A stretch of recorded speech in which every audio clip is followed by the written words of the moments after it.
मैं एक छोटी सी कहानी सुनाना चाह रही हूँ जिसका शीर्षक है आश्वासन। मेरा नाम है जनक कुमार सिंह बाघेल।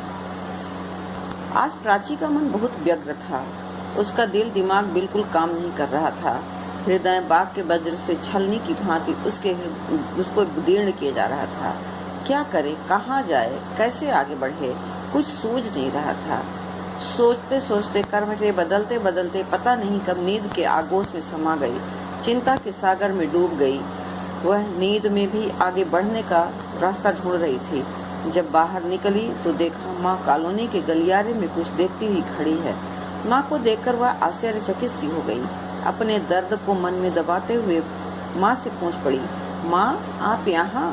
माँ ने कहा, हाँ। कब और कहाँ, किसके पास आई हैं आप? माँ ने बड़ी सहजता से बताया कि प्रवीण आज कल यहीं रह रहा है, उसी के पास आई हूँ। मैंने कहा, देखूं तो सही क्या करता है। प्रवीण माँ का पोता है। अच्छा, तो प्रवीण यहीं रहता है, मुझे तो पता ही नहीं चला। मन ही मन प्राची ने सोचा, शायद वह बुआ से नाराज है, इसीलिए नहीं बताया होगा, क्योंकि बुआ कुछ न कुछ समझाइश अपने तरीके से दे ही देती है, जो उसे कभी कभार नागवार भी लगती है।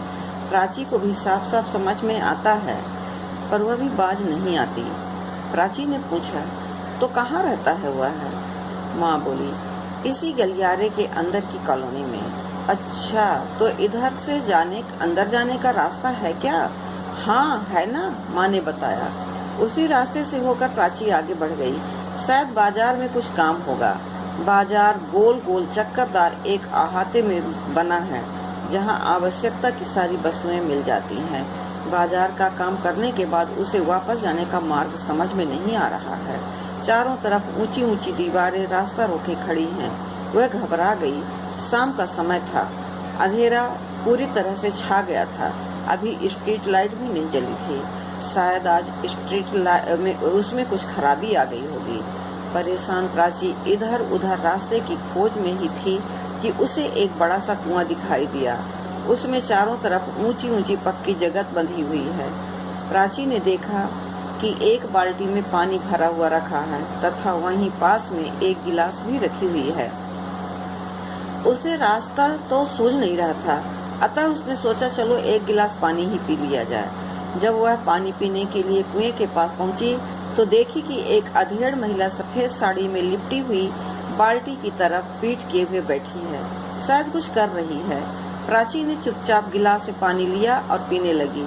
जब वह पानी पी ही रही थी कि तभी वह महिला उसके पास आई और जैसे ही कुछ कहने को उद्यत हुई तभी प्राची ने बताया कि मैं रास्ता भटक गई हूँ, मुझे कुछ सूझ नहीं रहा है। चारों तरफ ऊंची ऊंची दीवारें दिखाई दे रही हैं, समझ नहीं आ रहा कि मैं किधर से जाऊँ, क्या करूँ। महिला ने हाँ में हाँ मिलाया। बोली, तुम सही कह रही हो बेटी, एक तो शाम का समय, ऊपर से नारी की मर्यादा, फर्क तो पड़ता है। देखो आगे बढ़ो, रास्ता मिल जाएगा। प्राची उस महिला की बात से हैरान परेशान कि आगे बढ़ो रास्ता मिल जाएगा, क्या करे, किधर जाए, समझ में नहीं आ रहा।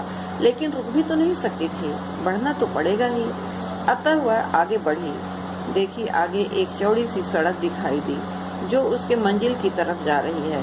प्राची आश्चर्यचकित थी, यह क्या, मैं भटक कैसे गई थी, मंजिल तो सामने ही है। अनायास ही प्राची की नींद खुल गई। वह अपने स्वप्न के दृश्यों में उलझ गई।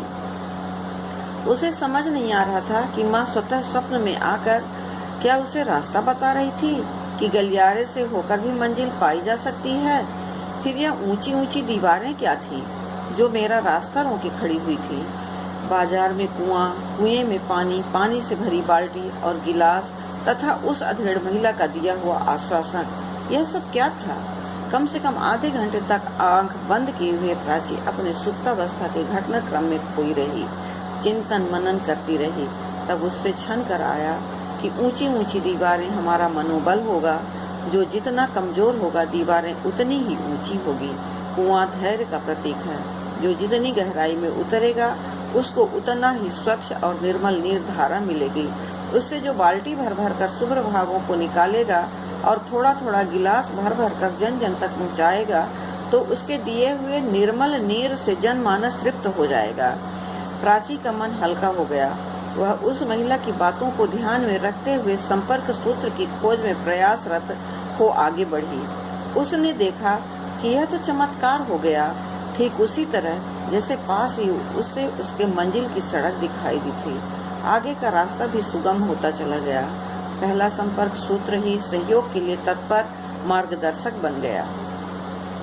फिर क्या दूसरा, तीसरा, चौथा, सभी संपर्क मानो उसके लिए पलकें बिछाए हुए बैठे थे। बस देर थी तो प्राची को उन तक पहुंचने की। रास्ता बिल्कुल साफ हो गया, मंजिल पास ही दिखाई देने लगी। अभी तक जो कठोर और ऊंची ऊंची दीवारें थीं, जो उसके मार्ग में बाधक थीं, वह अनायास ही विलुप्त हो गईं। इतना ही नहीं, बल्कि वहां भी एक सुंदर साफ सुथरा मार्ग मंजिल की तरफ इशारा करने लगा। सच, माँ ही पहली गुरु होती है, जो शिशु को धीरे धीरे मार्गदर्शन कराती हुई संसार में काबिल इंसान बनाती है। वही माँ आज प्राची को फिर से उसकी व्यग्रता को देखकर रास्ता सुझाने के लिए आ गई।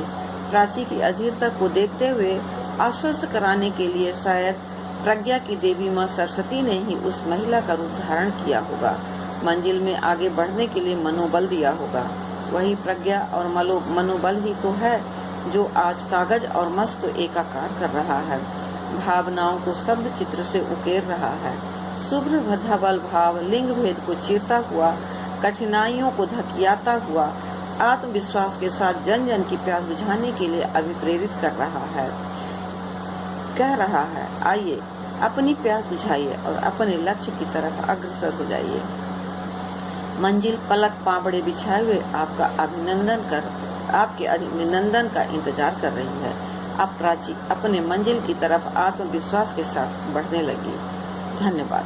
जनक कुमारी सिंह बाघेल।